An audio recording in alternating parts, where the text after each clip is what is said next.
আসসালামু আলাইকুম। হ্যালো বন্ধুরা, আবারও হাজির হয়ে গেলাম নতুন ভিডিও নিয়ে। আর আজকের ভিডিওটা দারুণ ইন্টারেস্টিং। সম্পূর্ণ ভিডিওটা দেখতে থাকো, না টেনে। আর আজকে নিয়ে এলাম চিংড়ি পোলাও। চলো দেখে আসি। প্রথমে আমি কিশমিশ, কাঠবাদাম আর কাজু বাদাম, চীনা বাদাম গুলো আমি বেটে নেব। আর এখন আমি চিংড়ি মাছগুলো ধুয়ে নিয়েছি, এখন কেটে নিচ্ছি। আর এর ফাঁকে এখনো যারা আমার চ্যানেলটি সাবস্ক্রাইব করেনি তারা এক্ষুনি করে দাও প্লিজ। আর আমার ফেসবুক পেজ থেকে দেখলে অবশ্যই পেজটি ফলো দিয়ে পাশে থেকো। আর আমার চিংড়ি মাছগুলো কাটা হয়ে গেছে। এখন আমি কড়াইতে সাদা তেল দিয়ে দিলাম। আর তেলটা গরম হয়ে গেছে, পেঁয়াজ কুচি। আর এটাকে আমি লাল লাল করে ভেজে নেব। আর এখন দিয়ে দিচ্ছি এর সঙ্গে চিংড়ি মাছ, আর একটু হালকা করে ভেজে নিচ্ছি। আর চিংড়ি মাছ খেতে পছন্দ করে না এমন মানুষ খোঁজা ভার। আর এখন দিয়ে দেব পরিমাণ মতন লবণ। চিংড়ি মাছগুলো ভালো করে নেড়ে চেড়ে নিচ্ছি যেন লবণটা ভালো করে মিশে যায়। আর প্রথমেই যে আমি বাদামের উপকরণগুলো দেখিয়েছিলাম সেটা বেটে নিয়েছি। আর কাঁচামরিচ দিয়ে দিলাম, টমেটোমের টুকরো। এটাকে ভালো করে নেড়ে চেড়ে এখন দিয়ে দেব দুধ। আর দুধটা দিয়ে ভালো করে মাছটা কষিয়ে নিচ্ছি কিন্তু।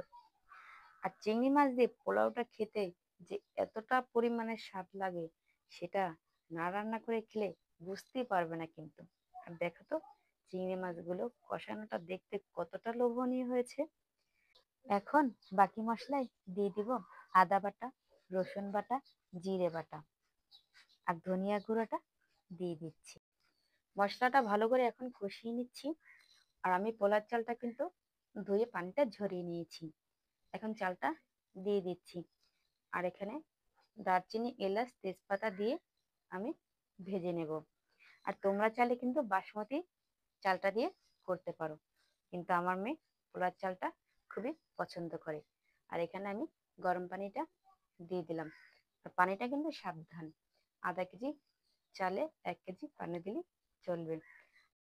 এবার দেখো তো উপরের কালারটা দেখতে কতটা সুন্দর হয়েছে, মাশাল্লাহ।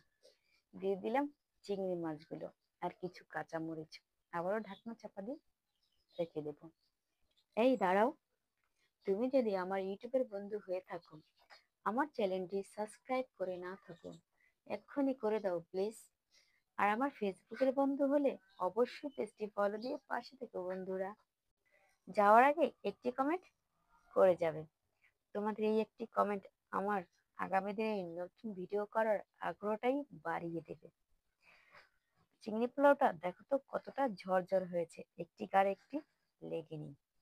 আই দাঁড়াও, এখনো তো পরিবেশনটাই বাকি। দেখো তো কেমন হয়েছে আমার পরিবেশনটা। এর জন্য একটি লাইক দিয়ে দাও প্লিজ। আর খেতে কিন্তু চিংড়ি পোলাওটা দারুণ হয়েছে, বাসায় না করলে মিস করে যাবে কিন্তু। ভালো থেকো, আল্লাহ হাফেজ।